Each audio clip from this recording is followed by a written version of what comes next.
모의고사 기계 파트의 세 번째인데, 모의고사는 매주 해야 될 분량 정도입니다. 공부상으로. 엄청 많죠. 초보자 단계가 한 3단계 있고, 중급자 단계가 2단계 있고, 상급자의 2단계 뭐 이런 식으로 나눌 수는 있을 것 같아요. 초급자는 이제 소방에 대해 잘 모르시는 분, 아예 모르고 온 거죠. 근데 이제 초급 2, 3 사이가 기사 딴 사람이 이유인데, 기사는 땄으나 단답형으로 외우다 보니까 소방하고는 이제 좀 멀죠. 그래서 이제 관리사는 그 단답의 형태를 좀 더 길게 묻고, 기술사는 그 길게 물은 게 왜 나왔지요까지 묻는 좀 더 복잡한 형태입니다. 그래서 조금 더 원리를 찾아가는 쪽에 가깝게 돼 있어서 처음에 공부하면 너무 당황스럽죠. 뭐 쓸데없이 이런까지. 근데 이제 결론만 딱 얘기하면, 암기까지 했었을 때 도달할 수 있는 점수가 좀 높습니다. 그러니까 55점까지는 충분히 가능하고요. 그 다음부터는 자기만의 성찰과 고민, 말은 좋아서 성찰과 고민이라지 자기답을 찾으면 돼요. 자기답. 나는 이렇게 정리했어. 이런 거 있잖아요. 그러니까 이 정리가 코드가 맞으면 되는 거지. 그죠? 근데, 비슷한 형태는, 비슷하게 공부한 형태도 잘 안 되더라고, 합격이. 그래서 자기 거 자꾸 찾는 방향을 좀 찾지는 바랍니다. 그죠? 그런 형태로. 지금 나오는 부분이 모의고사 3회고요. 1번이 공동현상인데, 요 풀이를 들어가기 전에 한번 고민해보자는 거지. 제가 이제 단톡방에 올려드렸던 자료가 일전에 말을 하고, 과거에 단톡방에 있었던 분한테는 올려놨던 자료가 약간 업데이트가 됐더라고요. 그 업데이트가 내용이 많이 바뀌고 이런 건 아닌데, 그 부분에 대해서 한번 잠깐 설명을 드리고 들어가도록 할게요. 요 부분입니다. 요 부분. 지금 제가 단톡방에 올렸죠. 어디로 들어가 보시면 좋겠습니까? 하면 시설협회를 들어가죠. 소방시설협회. 소방시설협회. 이렇게, 그죠? 네. 소방시설협회를 들어가면, 시설협회가 뭐 하는 데입니까? 라면 딱 하나죠. 경력관리가 여기 주체입니다. 경력관리. 원래 이제 소방서의 업무를 나눠 먹게 하는 거죠. 처음에 여기 좀 주고, 원래 소방에서 청의 업무를 이렇게, 야, 니네 좀 나눠서 해라. 이렇게 했지. 교육은 원래 소방안전협회라는 게 있었는데, 안전원으로 가고요. 안전원. 교육은. 근데 이 안전원에서 같이 했었어요. 경력을. 이 안전원에서 또 한 자리 더 만들어낸 거지. 안전원에서 만들어낸 건 아니고, 자리 하나를 만들어내가지고, 청산하의 기관은 아닌데, 이제 유관기관으로 관리하게 돼 있습니다. 청산하라고 보기에는 뭐 산하일 수 있죠. 관리. 그래서 이제 이 경력관리는 시설협회에서 하는 것이 있어요. 시설협회에서 이렇게 하고, 그죠? 그 다음에 우리 자재에 관련되어 있는 품질, 자재, 검수, 실험, 이런 쪽은, 자재로 할게요, 자재. 자재는 한국소방산업기술원이 하죠. 기술원. 그 외 공제부터 해서 쭉 엄청 많이 있습니다. 이게 핵심 이제 2기관이 있죠. 우리 형식 승인하고 성능 인증, 계파 인증, 기타 인증은 전부 다 여기서 다 담당해요. 그죠? 우리 몇 가지 형식 승인 제품은 뭐가 있고, 성능 인증에 대해서는 어떤 거, 특히나 우리 말했던 설계 프로그램 뭐 있지요? 그런 것들, 가스계. 그래서 안전원 같은 경우에는 교육의 담당인 거, 소방안전관리자부터 해서 우리 기술자 교육, 그죠? 2년 이후에 기타 등등의 교육들이 있죠. 그런 것들 다 담당하고. 시설협회를 들어가 보면 이런 내용이 나와 있어요. 이렇게. 뭐가 있습니까? 화면에 나와 있는 것 중에. 이렇게 이제 설계, 감리, 그리고 공사에 관련되어 있는 절차 계획, 업무 지침, 이런 것들이 나와 있어요. 3가지 중에서 공사 파트는 생각보다 이렇게 많이 시험에 이제 접근되어 있지 않습니다. 그래서 공부를 처음 할 때 내가 이렇게 우리의 소방의 방향성은 이렇습니다라는 걸 알려고 하면 예를 보면 제일 좋습니다. 설계죠. 그래서 우리 기술사 합격도 설계실에 있는 사람들이 합격이 굉장히 좀 높아요. 2차 면접은 그냥 바로 프리패스처럼 그렇습니다. 그 정도 수준으로. 왜 그렇습니까 하면 설계를 알아야 전체가 보이거든요. 아, 소방은 이런 거야. 이런 거지. 그죠? 결국은 이제 설계의 테두리 이내에 이 설계대로 제대로 시공하고 있는지 감리가 보고요. 감리. 그리고 공사, 이 관계가 있죠. 이 설계는 건축주하고 이제 다이렉트로 계약돼 있죠, 이렇게. 건축주하고. 야, 이렇게 해. 여기도 다이렉트로 계약돼 있고, 이것도 마찬가지로 계약돼 있지만, 최초에 대한 계약자죠. 이렇게 할 거야. 그래서 지금 설계하고 감리에 관련되어 있는 우리 시험에 나올 수 있는 주요 사항을 단톡에 올렸어요. 단톡에 올렸어. 그 중에서 감리 파트에서 나와 있는 그 중에 특히 이거 좀 잘 돼 있어요. 이런 거 있잖아요. 특히 이건 좀 잘 돼 있네. 그래서 지금 나와 있는 시험입니다. 시험. 우리 소방 설비에 대해서 공사가 마무리됐을 때 감리는 어떤 시각을 가지고 테스트 해야 되냐. 이 부분 굉장히 중요하게 볼 거야. 여기 좀 정리가 쫙 다 돼 있는 부분이니까 여기서 더 줄이면 좋아요. 그런데 줄이지 않고 공부를 하고 줄이는 것은 나중에 생각해야 되는 그 정도로 이제 잘 정리가 돼 있으니까 이 페이지가 88페이지거든요. 88페이지란다. 78페이지거든요. 우리 화면상에만 좀 페이지가 넓을 뿐이지. 그래서 제가 이제 제일 처음에 첫 번째 장으로 한번 가봅시다. 그래서 페이지에 대해서 별표 표시를 좀 했어요. 이렇게. 보입니까? 여러분 단톡에 올려져 있으니까 옥차에서 이건 좀 봐야 됩니다. 라는 것들을 시험에 기출됐던 것들을 몇 가지 하고 시험은 뭐가 있습니다. 까지만 설명하고 이렇게 좀 말씀을 좀 드릴게요. 감리자의 의무가 시험에 나왔어요. 3번인가 이렇게 나왔습니다. 감리의 의무가 뭐가 있습니까? 이렇게. 감리의 의무는 되게 단순하게 나누면 적합과 적법과 시험과 나머지 하나 기준으로 이렇게 되어 있습니다. 엄청 간단하게 되어 있어요. 그죠? 근데 총 9개까지의 감리의 의무 조항이 있더라라는 것들을 한번 생각해서 봐놓으시면 될 것 같아요. 그 다음에 이제 넘어가니까 감리원 배치 기준, 감리의 배치와 기술자의 배치와 감리의 종류와 그런 거 있죠. 우리 소방은 감리가 조금 다른 제도로 되어 있습니다. 그렇죠? 예. 어떻게 다르게 되어 있습니까? 라면 우리는 이렇게 되어 있죠. 상주하고 상주. 그러니까 전기에서 얘기하는 비상주라는 게 있어요. 상주 안 하겠다는 말이지. 그죠? 그러니까 우리는 소방에서 얘를 일반이라고 불러요, 일반 감리. 그죠?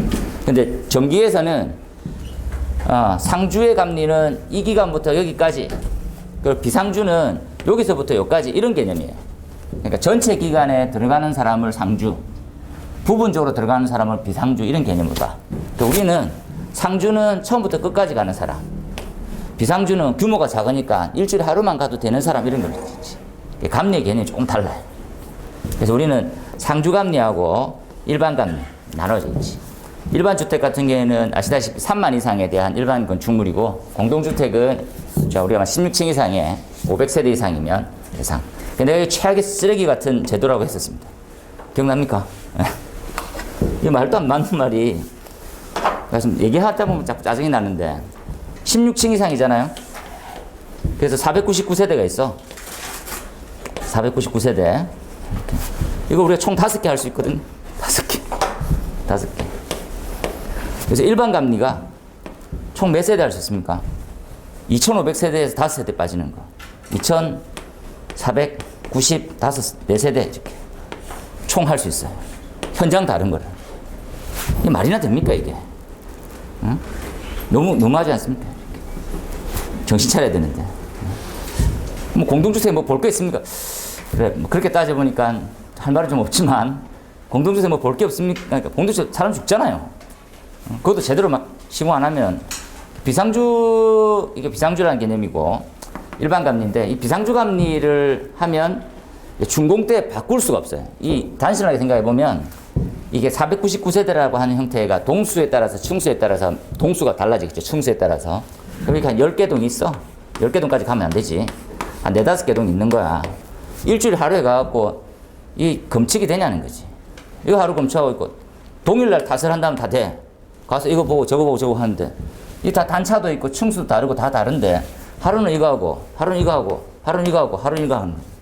근데 이 단지에는 A 아파트를 합시다. A 아파트는 내가 월요일만 가는 거야, 월요일 가면 꼭 얘만 검측을 하네. 그죠? 나머지 건 검측 안 하네. 근데 서울 같은 경우에는 세대수가 작은데도 시공사를 둘로 딱 나눠버려요. 이렇게. 딱. 야, 그죠? 여기서 X라고 하는 회사가 시공하고 Y라는 회사가 시공하게 돼요. 이게 뭐냐면 설비업체. 그러니까 원건설사는 동일한데 설비를 분리하는, 왜냐면 이게 부도가 나서 그런지 나눠버리는 경우가 좀 들어있더라고요. 근데 X쪽은 잘해. 그럼 전체 잘하겠지 이렇게 갔는데 중공대 가보니까 Y가 개판으로 돼 있는 거야. 바꿀 수 있냐고. 뭐만 바꿀 수 있습니까? 내가 못하겠다 할 때만 나만 바꿀 수 있어요. 나머지는 복강을 바꿀 수가 없어. 그대로 가야 돼. 이게 지금 문제라는 거지. 이 많은 세대를 갖다 어떻게 커버할 거야 이게. 공조주택 별로 거 없더라도 제도로 이 시기에는 안 된다 뭐 이런 것들이 있든지 제도적으로 개선이 안 되면 문제가 많습니다. 일반 감리들에서 특히나 문제가 많아요. 이런 것들 얘기하지. 감리 종류에 대해서 고심을 많이 해라는 거지. 그래서 그렇게 고심을 많이 해야 되니까 어떻습니까? 이 부분에 처벌이 지금 시험에 자꾸 나오는 거예요. 감리를 때려잡자. 설계를 때려잡아줘야지. 내가 다시 좀 얘기하면 짜증나는데 건축은 설계로 돼 있는지를 봐요. 건축은 감리의 역할이 뭡니까? 라면 건축은 도서 검토를 해가지고 완전히 위법하는 거 빼놓고는 이 건축감리의 가장 기본적인 목표는 설계대로 돼 있는지. 설계대로. 우리 소방은 어떻습니까? 소방은 설계대로를 따지지 않아요. 이게 지금 감리 나부랭이 주제에 뭘 따집니까? 법대로 돼 있는지 따진다니까. 그러니까 맨날 설계하고 싸워. 야, 씨, 설계는 개떡같이 했는데. 뭘 개떡같노? 너 다른 이렇게 해왔는데. 네가 개떡 이러는 거라. 서로 개떡인지 막 얘기하는 거야. 지금 설계 종사하고 계신 분한테는 좀 죄송스럽게 생각하지만 그게 너무 웃긴 거지. 그 소방도 뭐 설계대로 되어 있는지만 따지면 돼. 처벌은 누가 받고? 설계가 받으면 돼. 설계가. 그 우리 지금 어떻게 하고 있어요? 설계한테 설득을 시켜. 이게 좀 이상하다. 그럼 설계가 미안합니다. 놓쳤네요. 현장에서 알아서 하세요. 무슨 개떡 같은 소리. 네가 잘못했잖아. 이러면서 막 따져야 되는데 그걸 못하는 거지. 그러니까 설계도 뭐라고 얘기합니까? 이거 우리 시공상세까지 나고 막 하면 우리도 돈 안 받고 하는 일이니까 대 끝났다. 이게 법이 좀 이게 잘못 해석한 거 아니냐. 그거 알아서 하세요. 현장에서 협의하시오. 뭐 이런 공문 하라고 이래. 잘못된 거지. 그 소방서는 또 누가 따집니까? 누구를? 소방서는 둘 다 불러 이렇게. 야, 이리 너. 이리 불러. 이리 와봐, 이 새끼야. 너 시끼 누가 더 잘못됐어, 이 새끼야. 야, 공사도 같이 와, 이 새끼야. 이러면서. 공사도 같이 와지, 이렇게. 야, 니네 누구 잘못했어? 설계가 개떡같이. 감리 뭐 했어, 씨. 감리 없어. 제가 참 죽을 죄를 졌습니다. 죄송합니다. 공사에 가서 같이 하자, 그냥. 이러면서. 그 공사 같이 하고 오는 거야. 설계별로 처벌이 없어. 소송 가면 설계가 져. 설계가 지. 근데 감수 못했다라는 거. 그 감리가 너무 업무가 커. 내가 감리해서 그런 게 아닙니다. 그래서 감리에 대해서 처벌이 지금 자꾸 시험에 나오니까 또 보자는 거지. 그 다음에 착공신고하고 요것도 시험에 나왔었습니다. 면접 때도 한 두세 번 물었으니까 해석을 어떻게 하는 게 좋겠습니까? 라는 제일 먼저 이제 법대로 쭉 다 하다가 시방. 이게 되게 웃긴 게 법, 그죠? 그리고 시방은 특별 계약 조건이라 생각합니다. 시방서. 너 이렇게 하겠어요? 예를 들어서 이런 거죠. 수조에서 예를 들어서 수조가 있어. 펌프까지. 이 배관을 STS로 스테인리스 스틸 배관으로 하겠다라는 거지. 이렇게. 그런데 STS 배관이 비싸. 그래서 현장에서 공사가 이걸 그냥 일반 배관으로 했네. 그죠? 근데 이게 시방이 있는 거야. 시방을 제대로 감리가 안 보면 무슨 현상이 생깁니까? 그래, STS 좀 과하던데 그냥 뭐 원래 하던 대로 하세요. 나중에 누가 책임집니까? 둘 다 책임져야지. 시방이 감리의 판단보다 위에 있어요. 엄청 위에 있어요. 엄청 위에. 그죠? 감리 판단은 어디쯤 있을까요? 저 밑에. 요 밑에 보입니까? 이렇게. 요 아래. 요 화면 아래. 요쯤 있어요. 감리 나부랭이 의견 듣지 마. 내가 감리라서 그런 게 아니고 법부터 쭉 출발해서 요 아래쪽에 있어요. 그러니까 법대로 하세요. 법대로. 감리 의견 야 괜찮더라 이런 거 없어. 법대로 쭉. 우리 감리가 있으니까 내가 지금 얘기하는 거지. 그 다음 쭉 넘어가서 얘만 보고 합시다. 도저히 볼 게 없으면. 생각보다 개수가 많네요. 첫 번째는 우리가 지난 시간과 지난 시간에 대해서 꼼꼼히 다졌어요. 펌프의 성능 시험. 중요하지. 그죠? 그러니까 성능시험의 방법들 중요하고, 그 외에 여기까지는 덩어리 같은, 별 차이 없지. 예상 문제로 들어와서 지금 모의고사 했어요. 그죠? 수리 계산에 관련된. 수리는 뭡니까, 수리는? 수리라고 하는 것들은 이제 나중에 한번 설명할 텐데, 그죠? 수리는 우리가 계산적으로 통해서, 계산, 아니면 기준을 통해서 이 두 가지를 하거든요. 어떤 개념입니까? 이거 딱 한마디로 정리하면, 배관경 구하기. 배관의 굵기를 선정할 때 쓰는 방법이 뭐가 있을까요? 선정할 때 쓰는 거. 그죠? 첫 번째는 테이블이라고 하는 표가 있어요. 표. 마찰 손실표라고도 얘기하죠.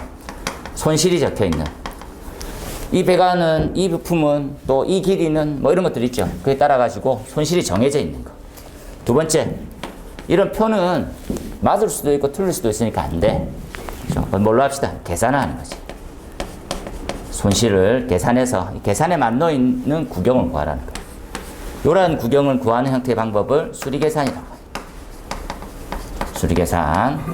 그러면 이러한 표는 정확도가 떨어집니까? 떨어지잖아요. 여유를 엄청 많이 줘놨어. 여유를.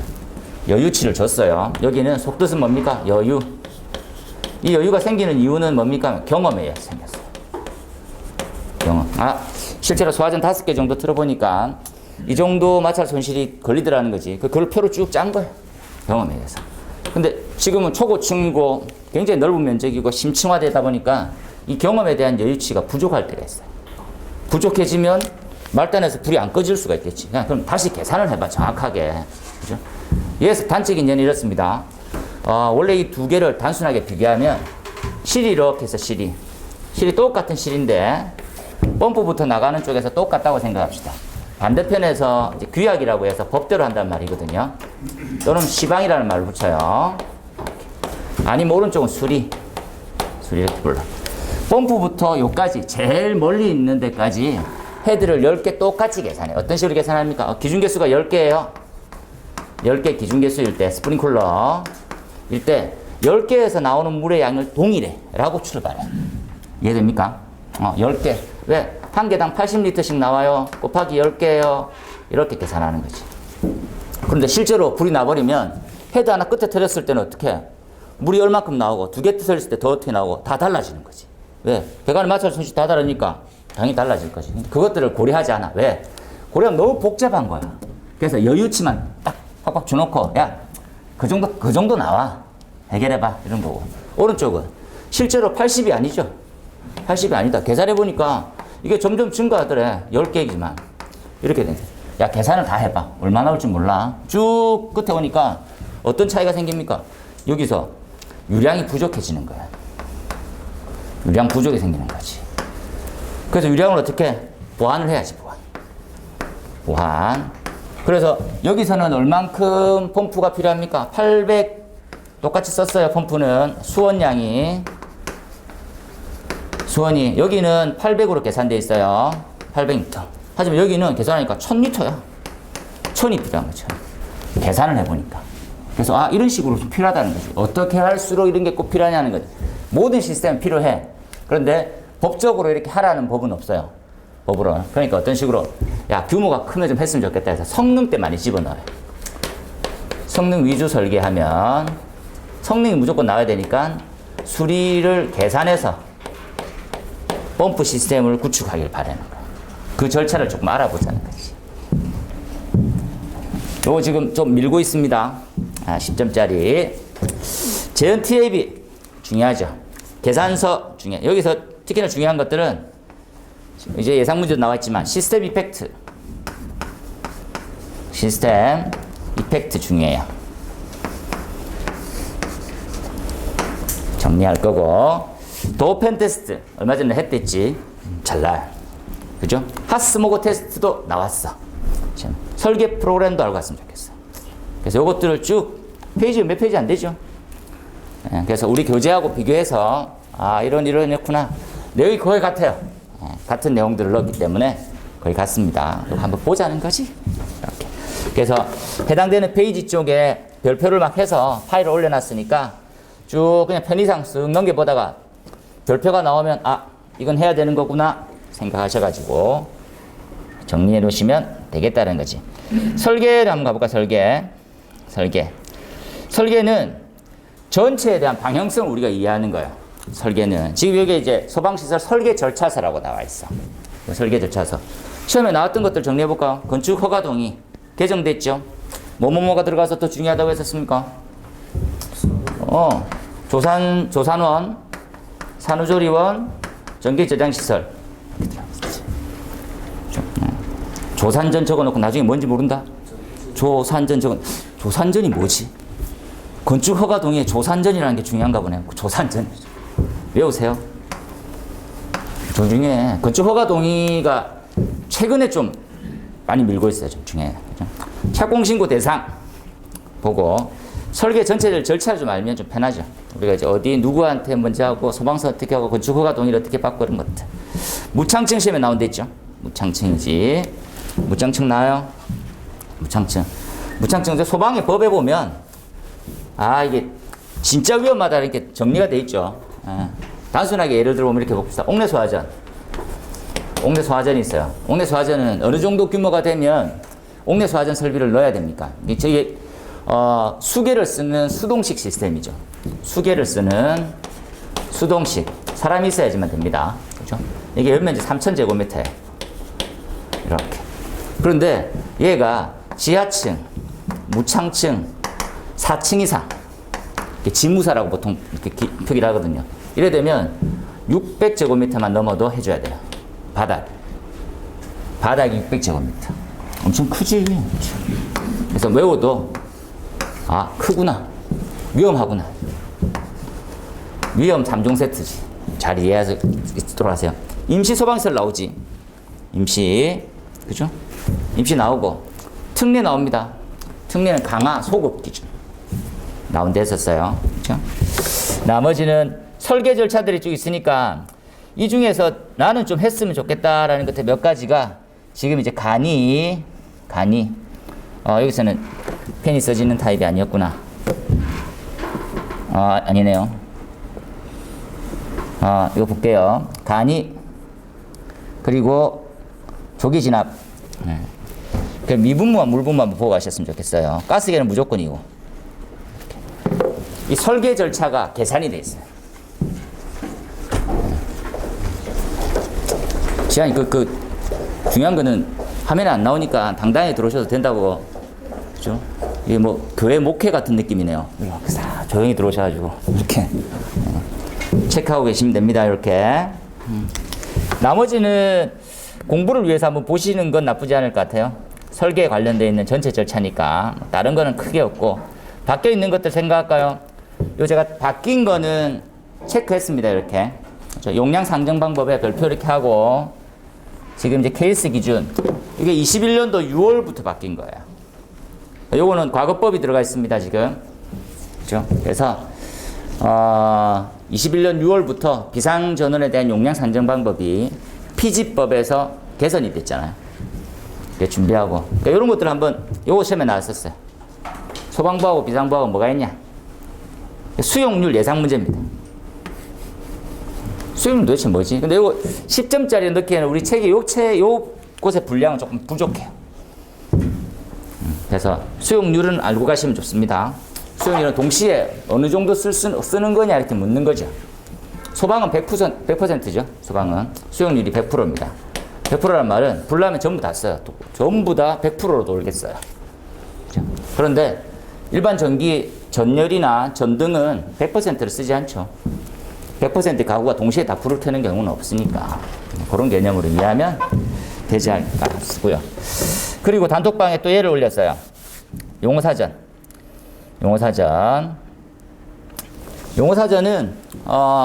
파일을 검색도 되고 뭐 하시니까 검색을 좀 잘 해보십시오. 내가 소방용어 뭐 잘 모르잖아요.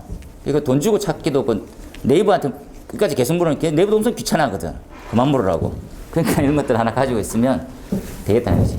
오늘 캐피테이션을 자세히 배워볼 건데 캐피테이션은 뭐냐? 설명 쭉 나와 있네요.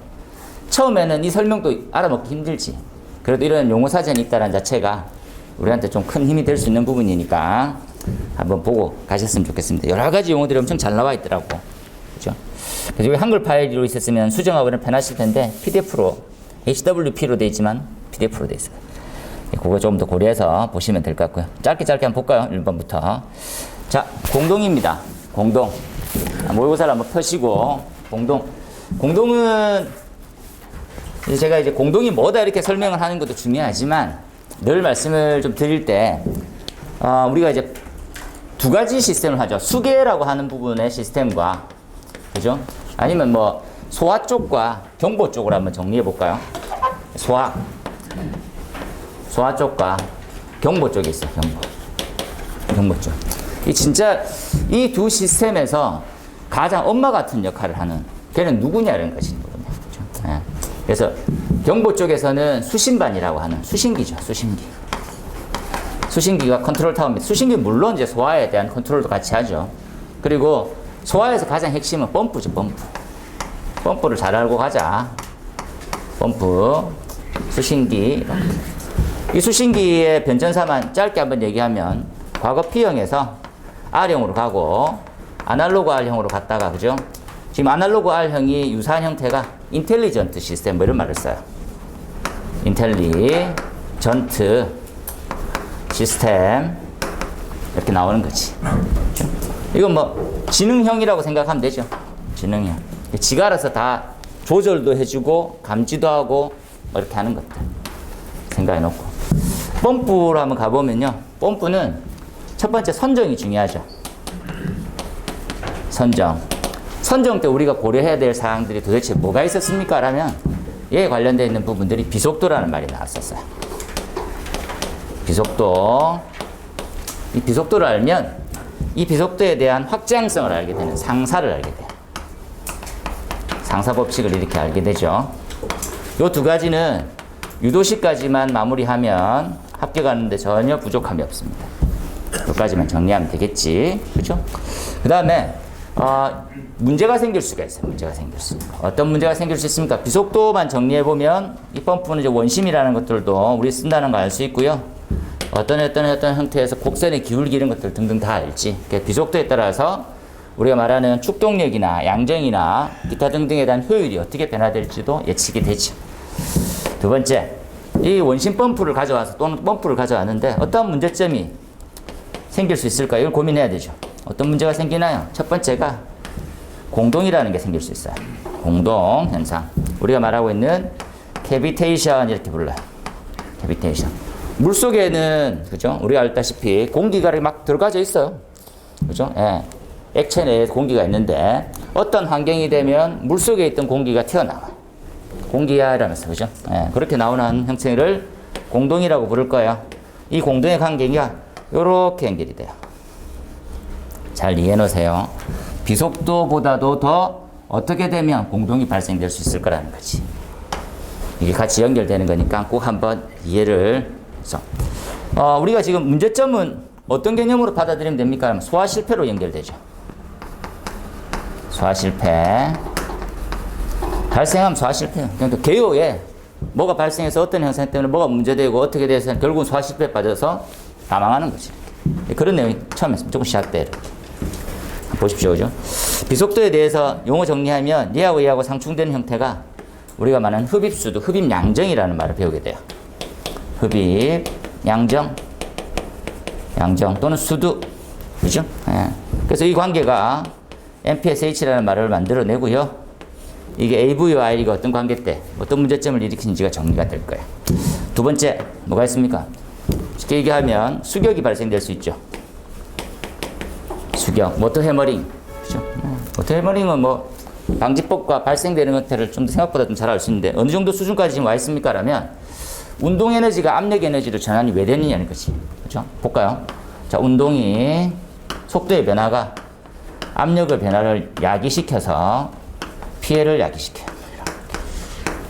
요런 것까지 묻는 수준까지 왔죠, 지금. 그냥 수격은 물의 충격, 부족한, 미흡한 부분의 파손 이런 게 아니고 우리가 이렇게 역학적으로 정리해 주는 시기까지 온 거지. 그걸 조금 더 정리해 놓으세요. 이렇게. 세 번째 뭡니까? 맥동입니다. 우리가 말하는 서징이라고 얘기하는 맥동. 그죠? 맥동은 원심에서 생길 수밖에 없는 형태죠. 얘네들은 또 뭡니까? 곡선의 기울기를 갖고 와요. 이게 많이 중요한 내용이에요. 그래서 우리가 비속도를 왜 자꾸 공부해야 됩니까? 라고 보는 거지. 곡선을 따져보면 원심의 펌프의 형태입니다. 얘를 갖다 우리는 양정, 얘를 유량이라고 보게 되면 산형을 그리게 됐습니다. 이해됩니까? 산형을 그리게 됐습니다. 여기에 우리는 펌프, 원심 펌프, 그렇죠? 그리고 펜을 가져왔어요. 펜. 얘를 갖다 우리는 펜인데 시로코라고 하는 펜이에요. 시로코. CCO. SI 시로코. 이렇게. 시로코 펜도 마찬가지입니다. 그래서 어디에도 많이 생긴, 얘도 많이 생겨요. 그죠? 그래서 이 맥동이라는 것들은, 말 그대로 이제 기능에 진전이 없이, 그죠? 계속해서 진동만 발생시키는 현상이에요. 그래서 이런 부분들도 금세가 나올 거니까, 맥동. 결국은 소화 실패죠. 네 번째가 과열이에요, 과열, 과압. 이 네 가지 형태를 펌프에서는 주구장창. 이 네 개를 어째 다 합니까? 한 개만 무조건 하면 당신의 선택은 공동이죠. 공동만 이제 무조건 잘 알고 가셨으면 좋겠어요. 공동은. 그렇죠? 이 공동을 단순하게 양정과 손실의 관점으로만 접근하면 답의 한계가 분명히 나온단 말이에요. 잘 써도 점수가 잘 안 나오는 형태. 그래서 저는 이렇게 시작하는 거죠. 야, 넌 이렇게 해도 발생된다. 공동이라는 거 원리 너 아냐? 액체 상태가 기화될 때 어떻게 기화되냐 이 그림을 갖고 오는 거지. 그렇죠? 그림을 좀 더 갖고 와볼까요? 이렇게. 이 그림은 상태도라는 겁니다. 아시다시피. 그죠? 그래서 압력과 온도의 관계였었거든요. 그래서 고체, 액체, 기체. 실제로 이제 몇 도 때 뭐가 되는지는 너무 이제 복잡해지는 그림이 되니까 상태도를 물을 때는 써주면 좋지. 그죠? 액체에 있을 때 온도가 상승될 때도 발생될 수 있을 거고요. 그리고 압력이 저하될 때도 기체화될 수 있습니다. 그렇죠? 우리는 이 관계를 보다 더 유심히 보고 있는 중이죠, 지금. 되겠습니까? 그럼 어떻게 해서 부합이 발생될까요? 그렇죠? 그래서 얘를 갖다가 우리는 손실관점으로 다시 야무지게 톡톡톡 치면 되는 거지. 그래서 물었습니다, 이렇게. 그죠? 캐비테이션의 발생 원인과 대책. 기본적으로 답안은 심플하게 정리되어 있는 척 쓰는 게 제일 좋긴 해요. 첫 번째가. 그리고 이제 요런 형태로 적는 것들은 암기 냄새가 좀 많이 나는데 반면에 좀 전달력은 굉장히 좋아지는 거지. 이해되죠? 그래서 요런 부분에 대한 장단점도 분명히 있습니다. 야, 이 자식 무조건 외우기만 했네. 이런 경우도 있지만 그래도 점수 받기에는 좀 최적화 잘 돼 있는 답이니까 참고해서 보십시오. 그렇죠? 온도, 압력, 낙차, 마찰 손실, 수온의 위치, 펌프의 선정 기타 등등을 이렇게 정리돼서 나와 있네요. 그죠? 결국은 눈에 보이는 형태가 뭡니까? 이런 것들 있죠. MPSH, AV, MPSH, RE 이런 것들이 도대체 뭘까? 알아보면 될 것 같고요. 그 다음에 상관관계 나와 있는 MPSH의 관계하고 캐비테이션 도대체 뭐냐? 이런 형태로 여유치는 어떻게 더 선정하는 게 제일 좋지? 한번 참조해서 보시고 요런 답도 괜찮죠. 요런 답도. 공동현상에 10점짜리는 정의를 좀 추천드려요. 전 항상 얘기하지만 10점짜리는 정의부터 출발해도 상관없습니다. 물을 때도 그렇게 되거든요. 그런데 제가 25점이면 정의는 식상인 거야. 자, 1번 개요해. 뭐는 뭐다. 뭐는 뭐다는 언제 딱 나오면 좋냐면 그러니까 신출일 때, 아니 처음 나오는 거야. 이러한 것들이 처음 나왔어요. 예를 들어서 압축 공기포가 처음 나왔어. 압축 공기포. 화재안전 기준의 도입이 처음인 거예요. 아무도 몰라. 그때는 얘는 뭐다. 아니면 기존에 비해서 뭐다. 이렇게 설주는 거야. 처음 나오는 말이 아니고 우리가 유사하게 듣던 말이야. 듣던 말이면 뭐는 뭐다, 뭐는 뭐다로 두 줄을 채우지 마세요. 얘가 왜 나왔을지를부터 써주는 게 맞아요. 이해됩니까? 이게 왜 나왔죠? 이렇게. 압축 공기표 왜 도입됐지? 뭐 이런 것들도 출발이 된다고. 그렇죠? 지금 ESFR 묻는데 ESFR은 뭐다. 안다고. 그렇게 말하지 말고 결국은 쿠팡 창구가 다 타버렸어. 전소예요, 전소. 왜 그럴까요? 이런 거지. 예, 그렇게 나가면 되는 거고. 그 다음에 이제 나왔다 그죠? 기본적으로 유효흡입수도 그죠? AV가 RE보다 어떻게 작을 때 발생하는 기타 등등의 원인이 발생될 수 있다 그죠? 나와 있는 부분들. 그리고 어떻게 하면 대책할 수 있을까요? 나와 있는 부분들. 그죠? 문제를 낼 때 이렇게 내죠. 정의, 문제점, 대책. 이러한 것들을 공부를 할 때는 항상 똑같습니다. 그죠? 뭐만 열심히 공부하면 됩니까? 문제점만 열심히 공부하면 되죠. 문제점만. 정의는 몰라도 되는 거예요. 그 문제의 반대가 대책이에요.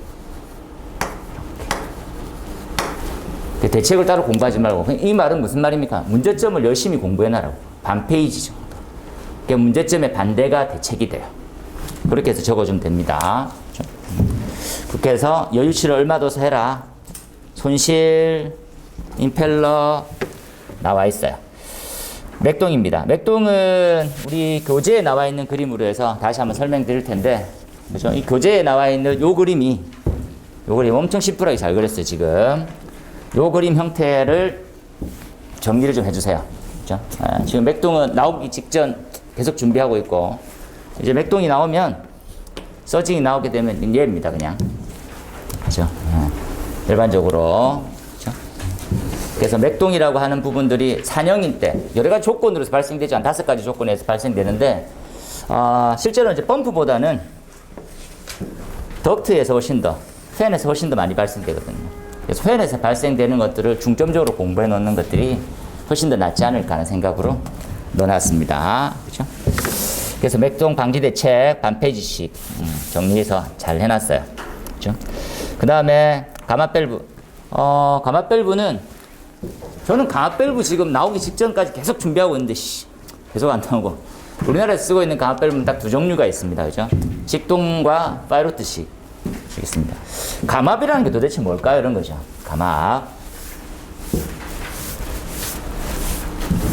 감압은 도대체 어떻게 시킵니까? 감압이라고 하는 것들은요. 감압은 단순하게 한번 생각해 놓으세요. 감압이라는 것들은 도대체 뭘까요? 그러면 1차 측에서 이제 발생하는 압력이 있겠죠. 압력이 높아. 펌프에서 압력이 굉장히 높게 해서 출발할 거예요. 이렇게. 그죠? 출발하는데 끝까지 다 가면, 그죠? 예, 압력이 계속 높아지는 거니까 어떻게 합니까? 이 뚜껑을 이렇게 닫아주는 거예요. 뚜껑을 상 열어놨다가 오른쪽 형태. 이게 왼쪽이고 오른쪽이다, 그죠? 왼쪽과 오른쪽이 물이 딱 찰 때 압력이 높아지면 그때 뚜껑을 닫아주는 거예요. 이해됩니까? 뚜껑을 닫아주는 거.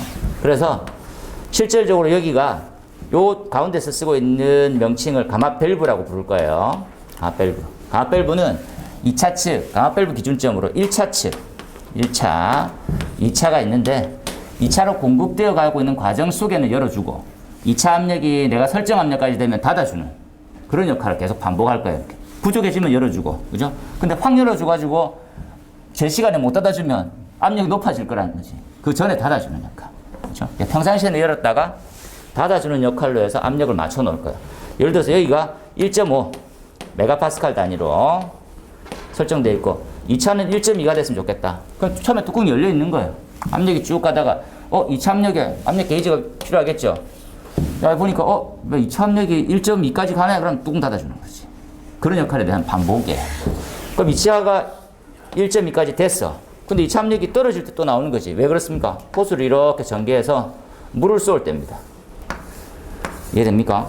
물 쏘면 2차 압력이 떨어지게 1.2보다 낮아져. 그럼 이 뚜껑 자연스럽게 또 열리지.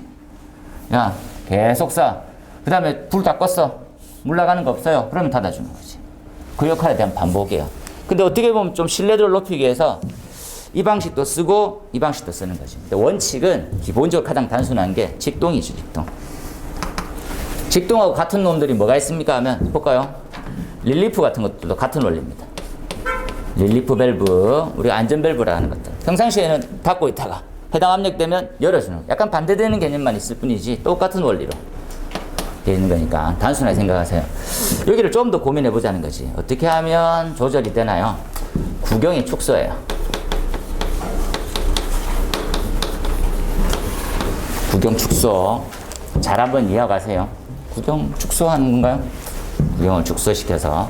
구경 축소해서 더 낮은 압으로 갈 수 있는 거. 뭐하고 좀 유사합니까? 오리피스하고 좀 닮았어요. 오리피스. 오리피스라는 것들이 뭡니까? 이런 거죠. 호수에 그대로 놨더니 압력이 너무 높아요. 그래서 이렇게. 그죠? 요 관을 통해서 가는 거예요. 이해됩니까? 그럼 요거 보니까 이 광경에 비해서 이 관에 우리가 직경이라고 얘기하죠. 여기 A, A-, A1, A2. 광경이 줄었어요. 광경이 주는 만큼 뭐는 빨라지고 속도는 빨라지고 압력은 감소할 거예요. 이러한 원리를 그대로 적용시키는 거 똑같은 놈이에요. 보입니까? 좁아져 있는 이런 것들 기타 등등 그죠? 거기에 좌측 압력에 맞출 때 거기에 맞춰지면 딱 닫을 거예요.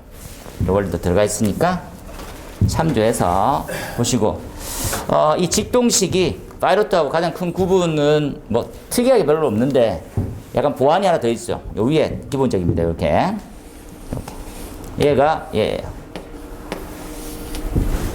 똑같은 놈입니다. 원리를 우리 책을 보면서 다시 한번 설명 좀 드릴 거예요. 한번 봅시다. 근데 시험 문제는 계속 얘가 더 많이 나오네요. 가막. 그래서 4번은 별표를 좀 더 많이 쳐놓고 5번 한번 나오기 전까지 예상 문제로 두시면 되겠어요. 이 문제를 풀 때 제일 먼저 이런 것들 많이 설명한댔다 그죠? 과학.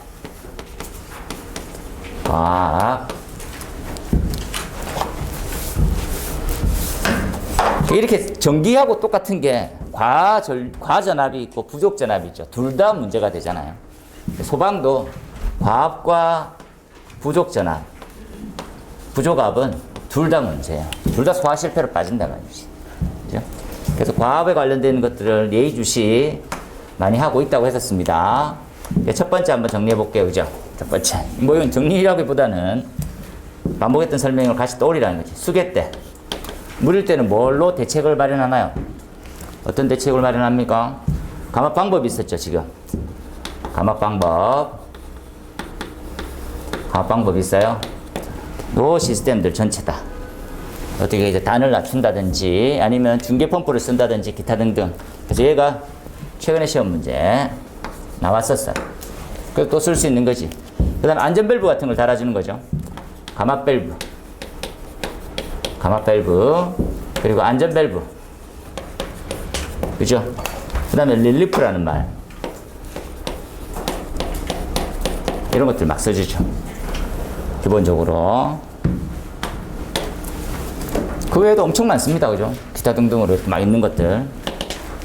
그래서 우리가 기본적으로는 얘를 좀 제일 많이 과압 발생했었을 때 빼준다. 이때 이제 수계에서 과압은 뭘로 직결됩니까? 소원 상승이거든요. 될 수가 있죠. 펌프 쪽에서는. 그래서 그런 부분들을 고려하고. 두 번째, 가스계 가고 가스계는 단적으로 얘를 바로 따질 수 없는 게 가스 약재에 따라서 말이는 거죠. 이것들을 한번 봅시다. 이건 이제 약간 원론적인 설명을 잠시 들어갈 건데 저장압과 그죠? 배관의 내압이 차이가 많이 나요. 테스트하는 것부터 해서 저장압력이 훨씬 높죠. 그래서 배관부터 걱정하는 거지. 배관에 시공이 미흡해질 수 있는 이런 부분들을 먼저 고민하고 있다라. 그죠? 저장압력이 높으니까 배관에서 어떻게 문제점을 이렇게 써요. 지금 첫 번째, 야 믿을 만한 건 뭐만 있니?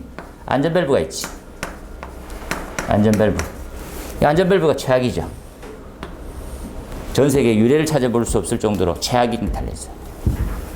엄청나게 쓰레기라면 좀 그렇지만 말도 안 되는 게 달려있습니다. 그죠? 예. 우리가 이제 그 집합관에 쪼매난 안전 밸브 달려있잖아요. 아무 소용이 없는. 그건 최악입니다. 최악. 왜 문제 최악입니까? 구경도 미흡하고요. 구경이 너무 낮아요. 이런 것들은 안전밸브의 역할 자체를 못합니다. 그렇죠? 이거와 똑같은 거예요. 대형 용기에서 압력이 과압이 돼서 팽창하는데 구멍을 요만큼 내놓은 거예요. 요만큼. 그게 터지란 말이죠. 터지란 말. 빼줄 수 없는 형태라는 거죠. 이러한 부실함. 그죠? 또 뭐가 발생될 수 있습니까? 약재가 방출됐었을 때 방호구역 내에 과압이 발생될 수 있어요. 방호구역 과압. 그죠? 이때는 우린 과압 배출구란 말 달죠? 과압 배출구. 이 과압 배출구만 있을 줄 알았는데 과압 배출구가 양방향이 꽃피라는 이유들이 많이 나와요, 이제. 양방향. 이유가 뭡니까? 하라면 어떤 약재들은 그죠? 과압도 발생되지만 부압도 발생되거든요. 그래서 과압 배출구가 시험에 잘 나옵니다. 그죠? 안전밸브가 미흡하다는 거 시공에 대한 문제점도 시험에 잘 나왔어요. 세 번째, 제연이죠. 국내에 있는 제연 시스템은 과압을 막을 수 있는 시스템이 없어요, 현재. 국내는 과압을 뭘로 해결했었습니까? 기존은 댐퍼에서 입구를 닫아주는 역할로 해서 자동 차압, 과압을 신기하게 조절해주는 댐퍼를 써왔어요. 하지만 실험을 통하고 이론적 개념을 도입해서 정립하니까 이런 것들은 도저히 안 되는 거구나 라고 시인을 합니다. 그래서 승인 기준 자체에서 이걸 빼버려요. 테스트도 안 했고 안 된다. 원래 이제 어떤 개념이었습니까 하면 과압이 발생하면 자동 차압 과압 조절형 댐퍼를 다는 순간 뭐를 생략했었습니까? 플랩 댐퍼를 생략했어요. 플랩 댐퍼 생략을 해봤지. 그런데 이제 과압이 안 되다 보니까 플랩 댐퍼만이 답입니까? 답입니까? 플랩 댐퍼는 시공하기가 너무 힘든 거야.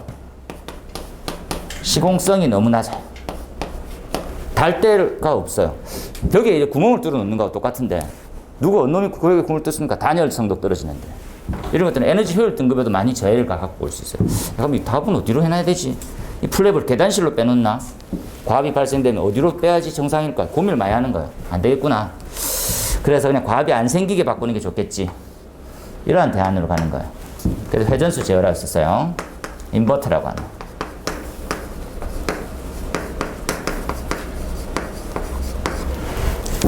이게 100% 대안은 아닙니다. 그죠? 예. 그런데 거의 근접해 가고 있는 형태죠. 가격이 엄청 차이 많이 나는 거거든요. 기존 시스템보다는. 그죠? 그래서 제연에서 발생될 수 있는 과압. 근데 제연 지금 부조값이 나오고 있어요. 부압. 부압도 나옵니다. 부압. 부압. 유입공기 배출 댐퍼 때문에. 부압에 대한 기준이 우리 없어요. 지금. 부압. 그래서 지금 어디까지 와 있습니까? 이렇게 화살표하고 하나 써놓을게요. 지금. 이게 유입공기 배출이 있는 곳에 유입공기 배출 단파의 성능이 떨어지다 보니까 뭘 합니까? 무식하게 그러니까 배연창을 넣자는 거예요.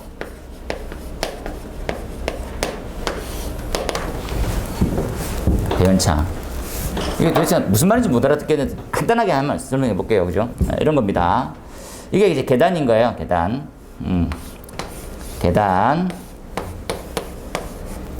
거예요. 계단. 이 전실이 있지, 전실. 그죠? 그런데 복도를 이렇게 끼고 있는 거야.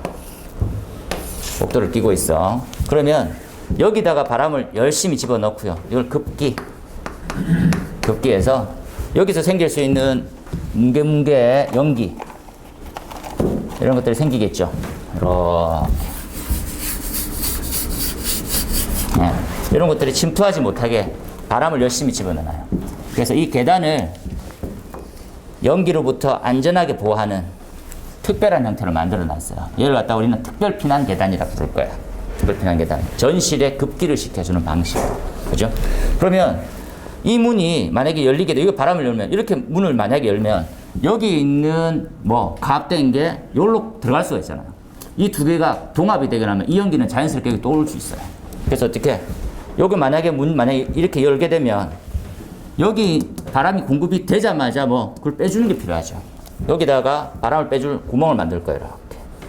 이렇게 빼낼 거예요. 이거 갖다 우리는 배기, 틀린 말이고 유입되는 공기의 배출 이렇게 쓸 거예요. 유입 공기 배출. 근데 이 실이 밀폐가 돼 있네. 복도가 밀폐가 돼 있으면 어떤 현상이 생겨요? 세대에서 문을 열어가지고 불은 여기서 났는데 연기가 나오기 전에 여기 상태는 마이너스 압이 만들어 놓은 거예요. 이해됩니까?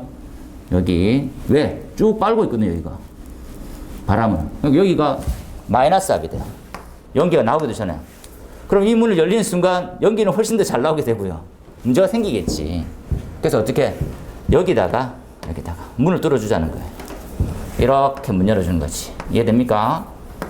이렇게. 그러면 여기는 그냥 뭐 바깥쪽이나 안쪽이나 뭐 무관한 부합이 형성되지 않게. 요 대책은 부합 방지용으로 쓰는 거지. 요 대책은 부합 방지. 이렇게 써. 지금 좀 어려운 개념인데, 나중에 재현을 개념 다시 한번 잡으면서 전체 다시 한번 설명할 테니까 요 내용에 대해서 한 번만 고민해 주세요. 시험에 다 나와요. 얘 나왔고, 얘 예상 문제고, 그죠?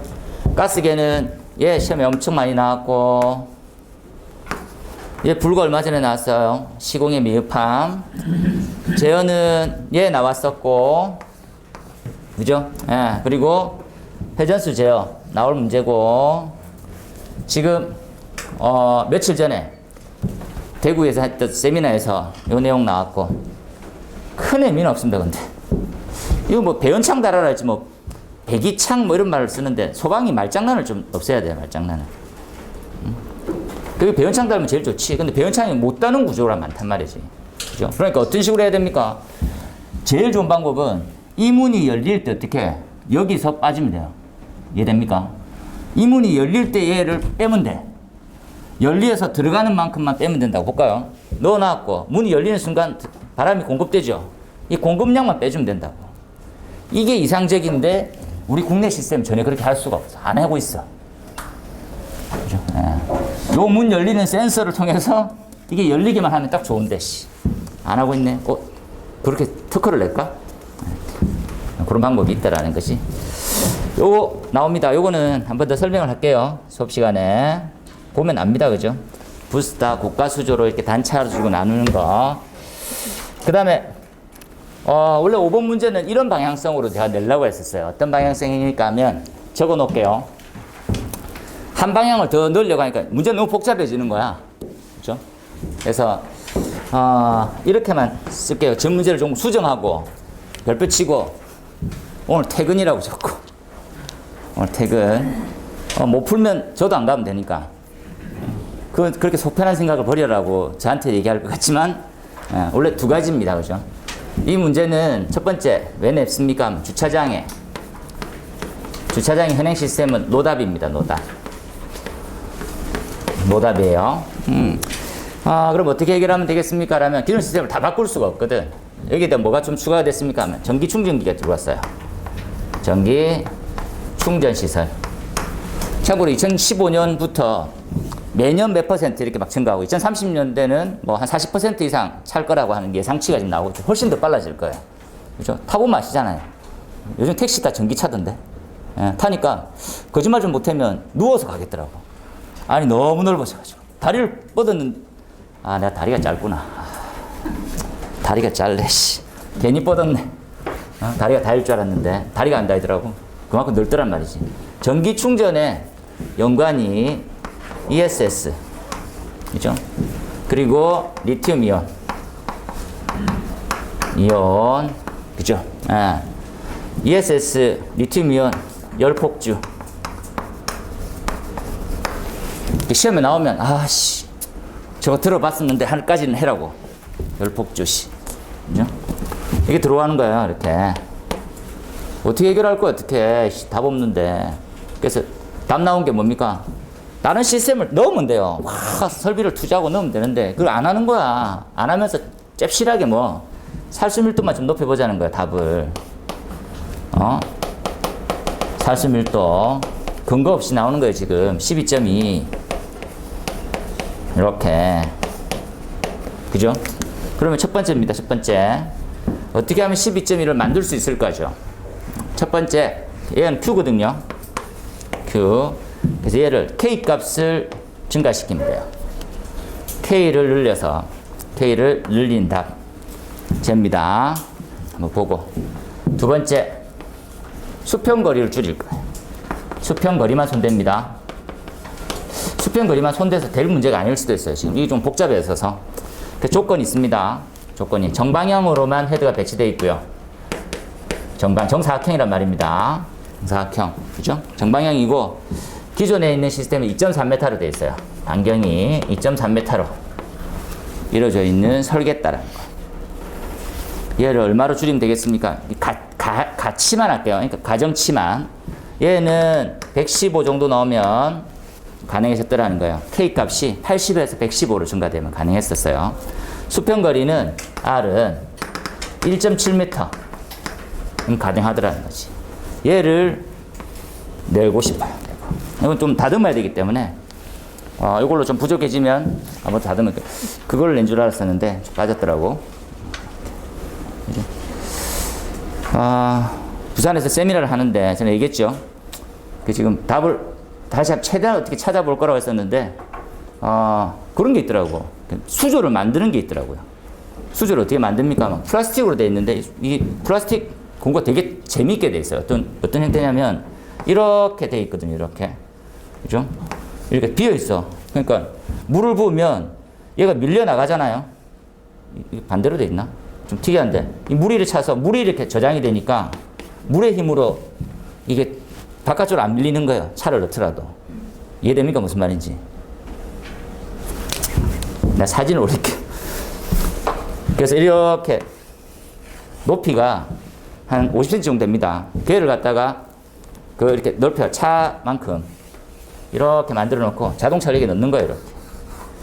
배터리가 다 하부에 있거든요. 그래서 계속 물 붓는 거예요. 거기서. 이 방향이 심의 때도 나왔어요. 심의 때도. 심의가 어떻게 됐냐면 지금 뭐 여기서 바로 설명할 필요는 없지만 이렇게 해가지고 기둥이 있죠. 기둥이 있고 주차면이 두 군데를 형성하고 있다고 생각해 봅시다. 이렇게. 그러면 이렇게 내화 구조를 만들어 버려요. D가 내화 구조니까. 그래서 3면이 내화 구조를 형성하고 있고 앞에 방아 셔터가 떨어지면 여기다 물 부으라는 거지. 이해됩니까? 이거 빠져나가잖아. 앞에 차수 형태로 바꾸라고. 그래서 물에 담겨 놓는 거. 저를 완전 미친 짓 아니가. 왜 미친 짓이 아니냐면 현행 모든 상황이 불을 끌 수 없는 메커니즘으로 되어 있어요. 지금 나와 있는 거 조금만 더 한 단계 더 가면 전에도 얘기했지만 이 리튬이라고 하는 것들이 이렇게 한번 좀 너무 많이 나가나? 1분만 설명할게요. 리튬과 전에도 얘기했지만 리튬의 이온은 다르죠? 맞습니까? 이렇게 물 집어넣으면 어떻게 될까요? 발화돼요. 가연성 가스 수소 막 튀어나와. 골치 아프다니까 온도가 너무 올라가서 1700, 800도까지 올라가요. 발화돼 버려, 발화. 하지만 리튬이온 활성도는 증가하는데 발화는 안 돼요. 메커니즘이. 그죠? 예. 그래서 얘는 주수 소화를 할 수밖에 없는 메커니즘이에요. 다량의 물. 이제 한 개를 더 적을게요, 이렇게. 말도 안 되는 한자로. 예. 그만큼 많은 물이. 이걸 누가 했습니까, 지금? 테슬라의 데이터치하고 다 다른데, 11만 톤. 이상하지 않습니까? 11만 톤. 불을 완전 전소시킬 때 가능했던 양. 11만 톤이면 웬만한 공급세 수조급이에요, 수조급. 그 정도로 부었는데도 안 꺼지는 거예요, 지금. 그래서 그냥 통으로 깊숙한 물이 잠그는 거. 그래서 반응을 최대한 서서히 낮추는 수밖에 없어요. 다른 성질이 다른 성질. 한번 보는 거. 그 내용이 나와 있고, 요 부분, 요 내용까지 참조해서, 이렇게 해서 K 값이 구해지고 넣으면 다음 페이지에 이렇게 나옵니다. 이거 좀 오타가 나가지고, K는 아니고 R입니다, R. 그리고 또 사고 수정해서 보시면 될 것 같고요.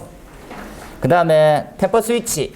템퍼 스위치는 뭐, 개폐만이니까 시기적으로 조금 봤으면 하는 문제라서 넣었습니다. 문제는 굉장히 쉬운 부분이라서 템퍼 스위치, 밸브의 급개폐, 그죠? 아니, 급개폐란다. 개폐를 확인할 수 있는 시스템으로 가자는 거죠. 그죠? 그 다음에 스프링클러 헤드의 기준 개수. 단순하죠. 암기 문제고. 한마디만 생각할 수 있는 것들은 아래쪽 표에서 뭘 이해할 수 있습니까? 그죠? 중요한 부분은 이렇게 이해하는 거죠. 위험도가 클수록 기준 개수는 많아지는 거죠. 위험도가 클수록 기준 개수는 많아지는 거. 우리의 가장 큰 특징은 도대체 뭘까요? 이런 것 같은데, NFP하고 비교를 해서 단과장 표시하고 하나만 써놓을게요. NFPA는 이렇게 정리했어요. NFPA는 위험도라고 하는 부분들, 위험에 따라서 5단계로 분류되어 있어요. 5단계. 하나 써놓으세요. 그렇죠? 라이트, 중 1급, 2급, 상 1, 2급. 이렇게 해서 5단계로 되어 있어요. 또 5단계로 뭘 정리합니까? 라면, 방호 면적과, 그렇죠? 살수 밀도를 정리하고 있어요. 잘 이해해야 됩니다. 외국은 스프링클러를 설계할 때 위험에 대한 위험성을 기준점으로 해서 5단계로 선정하고 있다고. 그래서 방호 면적과 살수 밀도를 내 임의대로 조절할 수 있어요. 위험 단계만 선정되면. 국내는 어떤 식으로 되어 있습니까? 국내는 방호 면적이라고 하는 부분을 어떻게 이해할 수 있어요? 기준 개수의 개방면으로 알 수 있어요. 이해됩니까? 우리는 얘를 기준 개수로 알 수 있죠. 이해되나요? 이렇게 땐 되겠습니까? 우리는 30개가 터지는 면적이 방호가 되는 거야, 결국은. 주차장이 뭐 한 3,000제곱미터지만 한 개 헤드 하나당 틀어질 때 한 3제곱미터 된다고 가정하면, 그죠? 10제곱미터 한다면 10제곱미터 정도 되겠네요. 그러면 300이 300. 예를 들어서 그 정도까지 방어하고 있다, 그렇게 생각하면 되죠. 그 다음에 살수 밀도는 어떻게 하고 있습니까? 우리는 이렇게 하고 있어요. 수평거리로.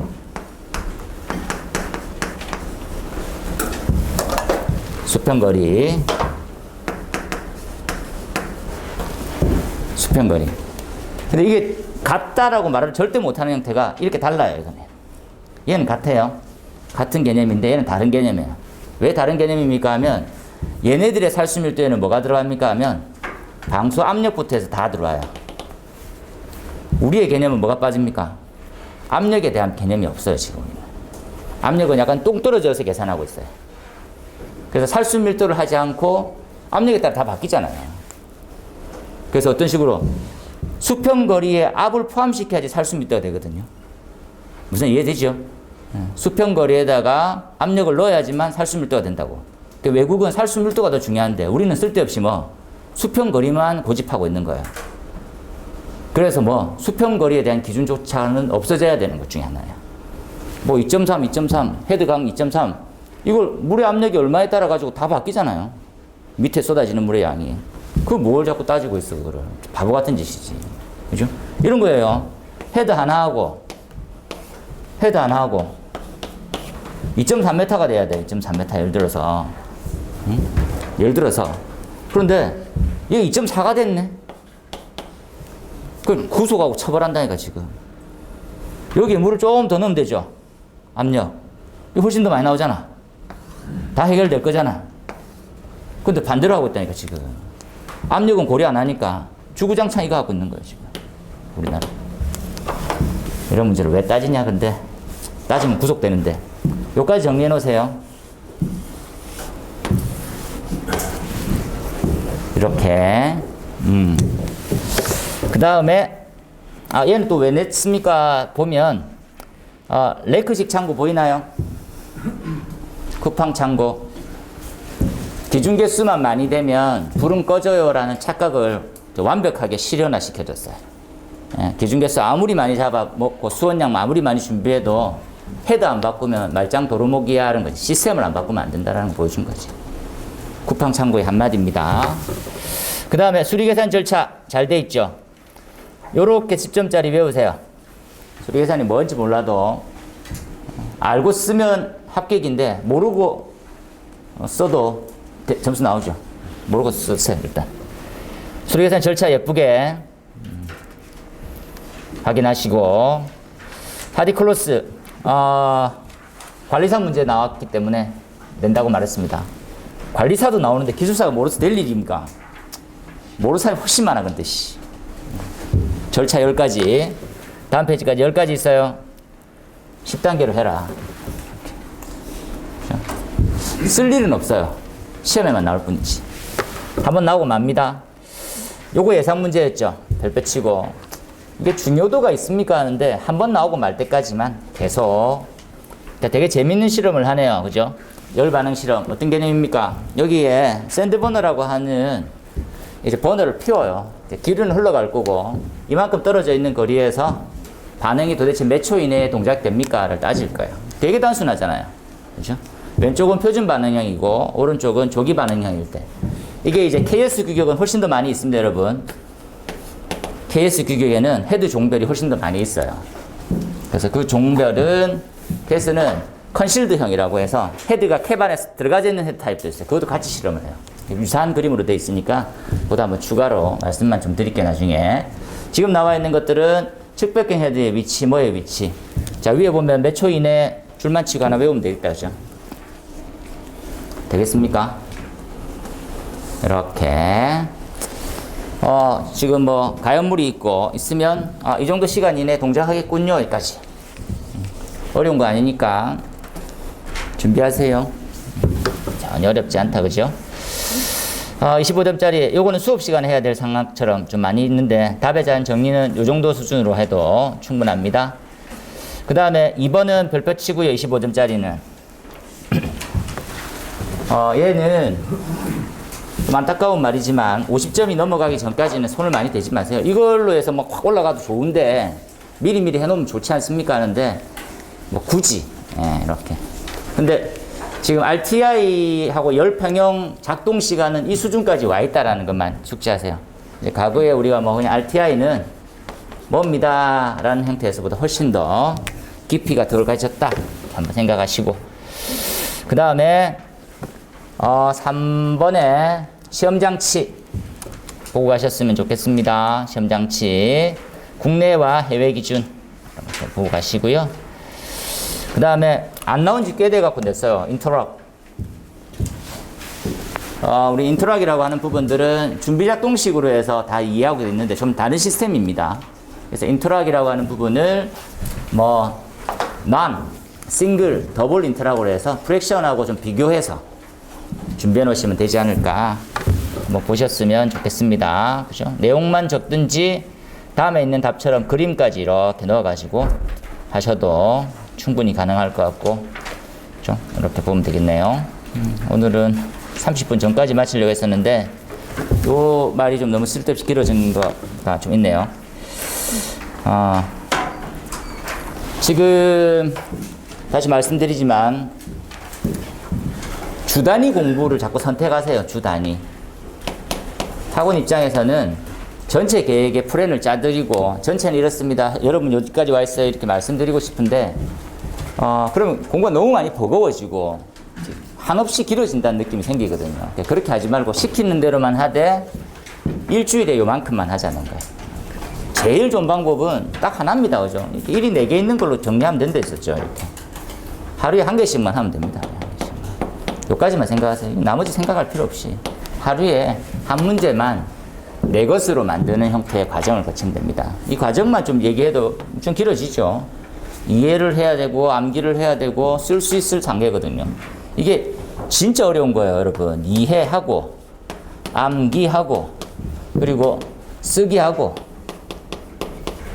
이 사이가 천지 차이입니다. 암기도 힘들잖아요. 현장에서 안 써진다고. 외웠는데 왜 안 써집니까? 가보면 이런 사람 많아요. 전날 술 먹고 온 것처럼 막 맴도는데 안 써진다라는 거나, 이 벽이 엄청 높게 돼 있어요, 여러분. 그래서 그 벽을 지금 무식하게 깨고 있는 게 남아서 시험 치는 거예요. 단점은 뭡니까? 책이 없으면 못 쓰네. 그러면 여러분 쓸 수는 있잖아요. 지금 쓰기를 먼저 하잖아요. 가르쳐주는 거. 요거까지만 하면 됩니다. 요렇게 해서 거짓말을 좀 못하면 1년만 다져지면요. 1년 했는데 내가 200개밖에 몰라. 그래도 합격권에 있는 사람 많아요. 200개만 알아도.